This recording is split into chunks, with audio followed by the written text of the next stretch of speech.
Hi, I'm Dr. Michele Fiala of Ohio University in Athens. Thank you for joining me for part 2 of my OMEA All-State videos for 2022 to 2023. The next etude is in G-sharp minor by Ferling. The list specifies the edition that is in the Voxman Selected Studies, page 50. There is an important notice about this edition that there is a misprint in the 8th system down, the 3rd and 5th measures. There should be F double sharps in these measures corresponding to the spot above. You're going to hear this correction as I do my performance.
When you're warming up for this etude, first play G-sharp minor scale slowly, and then you could just play the first note of the key, G-sharp, C-sharp, and D-sharp, which are the 4th and 5th notes of the key, throughout the range of the oboe.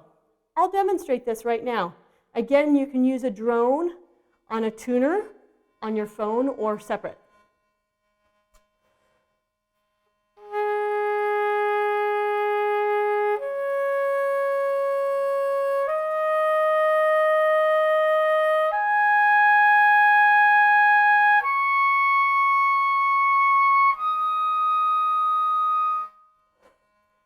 And you can continue back down and through the range of the oboe, playing slowly until you're in tune.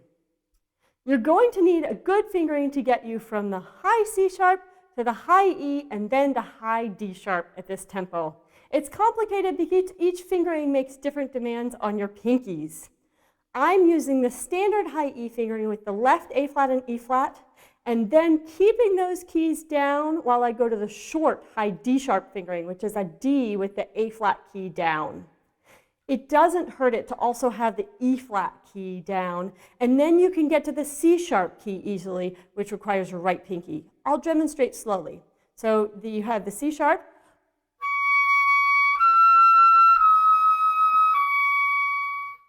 and there are several passages in this that use that. I do recommend that you do the same different rhythms, all slurred, as you did in the first etude. And you can do the long, short easily, and short, long easily, as well as 1 long and 5 short, long and 5 short, and 1 long. Then you can do some chunking, like playing 1 measure plus the next note of the next measure.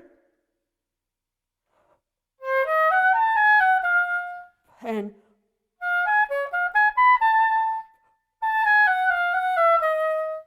so on and so forth. Then 2 measures plus a note, eventually 4 measures plus a note. And you can start from the end section and then practice the middle section and then do the beginning section. That way you become equally familiar with all parts of the piece and you're working into familiarity as you play. I suggest keeping your metronome on the dotted quarter note for this piece. My tempo is currently 60 to the dotted quarter note, but you can start much slower than that. Eventually, you can even have your metronome on the dotted half note so that you're only hearing the metronome once every 2 measures. That will help you develop your rhythmic stability and help your phrase shaping. Thank you for listening, and please email me with any questions at fialam@ohio.edu, and please let me know how your audition goes. Good luck.